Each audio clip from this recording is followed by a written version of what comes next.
Welcome everyone to Beyond the Adventure. Today's episode is Fall in Vermont, and let's get started. So opening this episode up here, I wanted to show you guys the Welcome to Vermont sign that you would see if you were driving north on Interstate 91. Now, while I'm talking here, I am just explaining to you guys that I have taken you here before. I brought you here during Season 5 of Adventure Wednesday, which was last year, and also during Season 2 or Season 3 of Adventure Wednesday, which was 2 years ago. I'm going to put those links down below in the description if you want to check it out, but for the past 4 or 5 years in a row, Amanda and myself have made this drive up here through Vermont, bringing you guys to different places. I've shown you places that we have visited the past 2 years on Adventure Wednesday. Anyways, starting this episode out here, this is the West Dummerston Covered Bridge. Now, going on the Wikipedia page here, the West Dummerston Covered Bridge is a historic covered bridge spanning the West River in Dummerston, Vermont, between Route 30 and Camp Arden Road. It was built in 1872 and is at 280 feet, the longest covered bridge entirely within the state of Vermont. It was listed on the National Register of Historic Places in 1973. Now, like I was saying, last year when I took you guys up here, it was raining out, so I wasn't able to do any aerial photography here. But the first year that I took you guys up here, I had the Phantom 3 and I flew around this area. So if you wanted to check those episodes out, like I said, the links are down below in the description. It will be listed as Adventure Wednesday from 2016, I believe. Anyways, here's a bridge there. Here's just a quick fly under. It's just absolutely amazing that this bridge is still standing, considering, like I said, it was built in 1872. So I can only imagine it might have weathered a few storms in the past and been destroyed. I don't know if, here we go, we got history on here. It was built in 1872 by master builder Caleb Lamson, and is the only known surviving example of his work in Lyndon County. It is the longest covered bridge entirely within the state, and the Scott Covered Bridge in Townshend is 277 feet long, which I believe we go through in a little while on this episode. I'm not too entirely sure of what that name is on the bridge, the covered bridge that we actually do drive through, but a cool thing that you will see later on in the episode is there is a fine on this covered bridge. If you are driving any faster than someone is capable of walking, you are subject to a $1 fine. Kind of strange, kind of random, but anyways, here's just some views of the West River, I believe it's called. I just said it. Yeah, the West River. There we are standing over on the beach on the left-hand side of the screen. Now, on one side of the bridge, if you're standing on the Route 30 side, one side of the bridge has a bunch of power lines running over it, so that's why I go underneath the bridge and then I go up. You couldn't really get too close on one side of it. And another thing is, I thought about maybe trying to take the drone through the covered bridge to give you guys a look, but I didn't really think it'd be appropriate to do something like that and stop traffic. So I just stuck to flying around the bridge, flying under the bridge, and showing you guys the landscape and the surrounding area. Now, in my honest opinion, I believe that the foliage, I can't even say that word, the colors of the leaves were a lot better the very first time that I took you up here at this area. Anyways, here I am just doing a quick panoramic sweep, showing you guys a view of the bridge now that some of the cloud cover has dissipated, and here we are getting ready to head out to our next spot. So this is all traveling along Vermont Route 30, I believe it is the exact Route 30. It should be on here somewhere, maybe, yeah, Vermont Route 30. So here we are driving up to our second location of the day.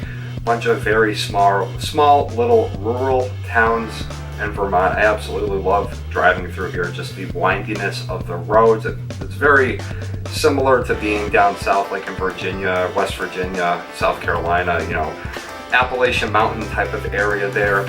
Anyways, that little town that we just passed, they have a pumpkin festival, which actually took place last weekend. If you're watching the episode on the day that it premieres, here we are at the second location of the day, which is also a spot that I took you guys last year. This is called the Townshend Dam, or Townshend Dam. It's a very weird spelling and pronunciation. Townshend. Anyways, awesome little bridge right here that takes you over, and coming up on the right, I just want you guys to look at that lawn over there that has just been cut. That is some of the best looking grass that I've ever seen in my life. The lawn just looks so cool, so vibrant, so green, the lines, everything like that. I don't know, but I thought it was a cool one. Anyways, I'm gonna throw this aerial picture up here because, like I said, I couldn't take the drone up in this area. This is a earthen dam that was constructed in 1961 by the United States Army Corps of Engineers with a height of 126 feet and a length of 1,700 feet at its crest.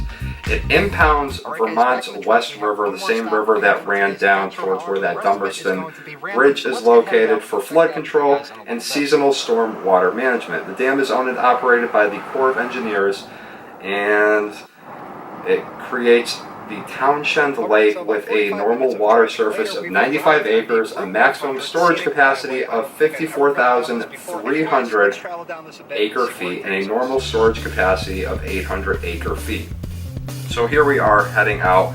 This is the Robert Frost Scenic Byway, or the Vermont Scenic Byway. That intersection right there, if any of you guys know the area, that is an absolutely crazy intersection to try to get out. You have traffic going this way, you have like a little triangle island here, a triangle island. These people have stop signs, but there's like two sharp curves. It's an absolutely crazy intersection to try to get out. So I can't imagine somebody living in this area having to deal with that every single day. Just up on the right a few seconds ago was a ski lodge. You can see that they are kind of getting ready for the ski season. They're cleaning up the slopes and everything like that. So here we are, a couple points you can actually see that the leaves are just completely off the trees. So what we like to do is we will head north on Interstate 91 and we'll get off at a specific exit, and we'll continue to drive north until we see the peak of the colors, and then from that point we typically head over to the western half of the state of Vermont, and then we'll start heading south and then make our way over to Hogback Mountain, which is the spot that I'm taking you guys later on in the episode.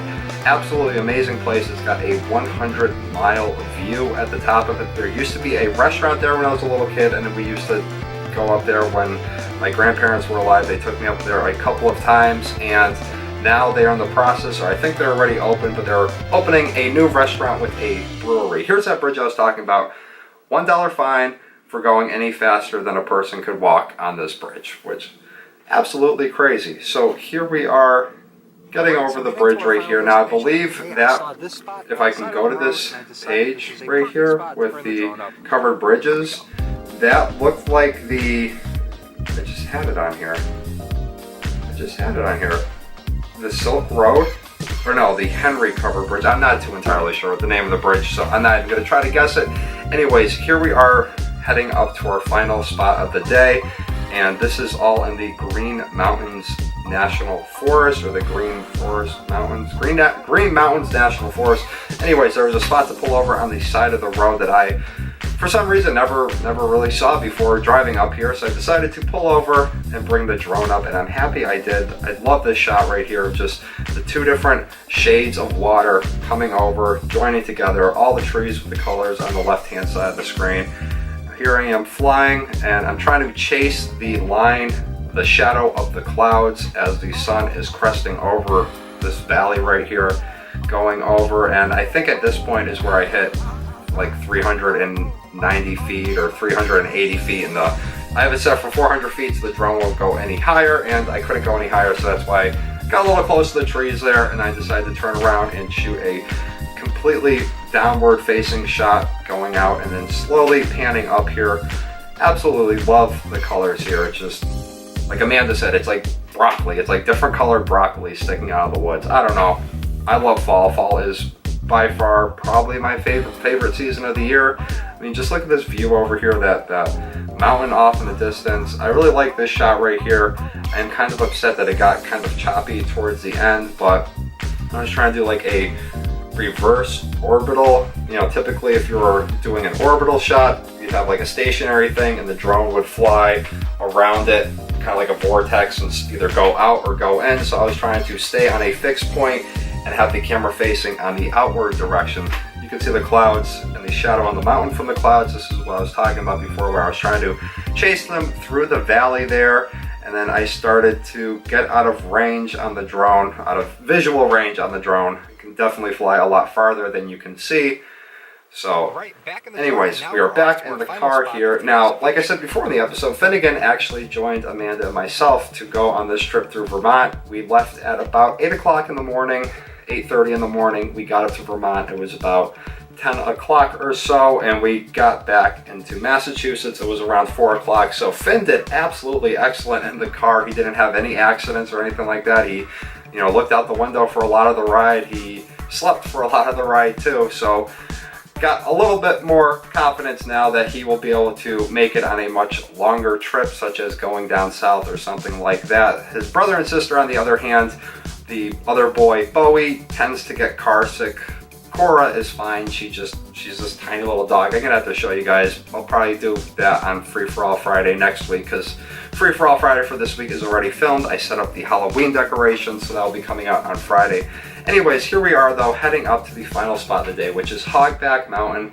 Now there is a gift shop up there. Like I said, there used to be a restaurant. They're in the process of building, or they already have a microbrewery or a brewery opened. I believe it is called like Naked End Brewery or something. I'm gonna just do a quick search. Hogback Mountain Brewery, right here. Found it, only took a second. Hogback Mountain Brewer, no. Beer Naked Brewery, that is what it's called. It's a brewery and a pizzeria.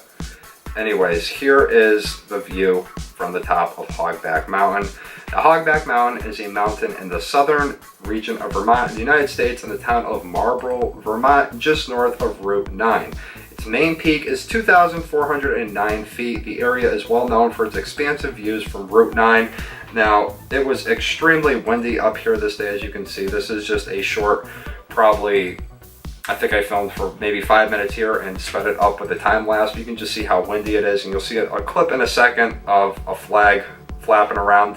If you do go up there, there is a parking area kind of on the other side of the road, down a little ways, which would, I guess, be north. If you were heading north up the road, it would be on your right-hand side. There's this little overflow parking area for when there's too many people parked up here. That would have been an excellent spot to take the drone up, but it was a little bit too windy. Also, when we were up here, funny story, I found an SD card. Now, the past 3 times that we've gone away, I have found camera equipment or camera accessories. I found the SD card here, which, like I said, at the end of the episode, I was going to try to play it in the computer. It wouldn't read, so I have no idea what's on that. I ended up throwing it out. Then the last time that we went away down south, I found an actual working SD card. There was absolutely nothing on it. And then the time before that we went away, I found 2 cases to put SD cards in. There weren't any SD cards in them, but anyways, yeah, there it is. It's all scratched up. I'm kind of iffy about putting something like that in a computer in case it's got a virus or something like that on it, but there wasn't anything on it. It wouldn't even read it. It wouldn't even recognize it. Like I said here, I was trying to find another spot to take the drone up, but the wind kind of stayed with us for the rest of the afternoon. Anyways, guys, that's going to do it for today's episode. Like I said, the other episodes from previous years are linked down below in the description if you want to check those out. Thank you very much for watching. I will see everyone on Friday for Free For All Friday. Peace.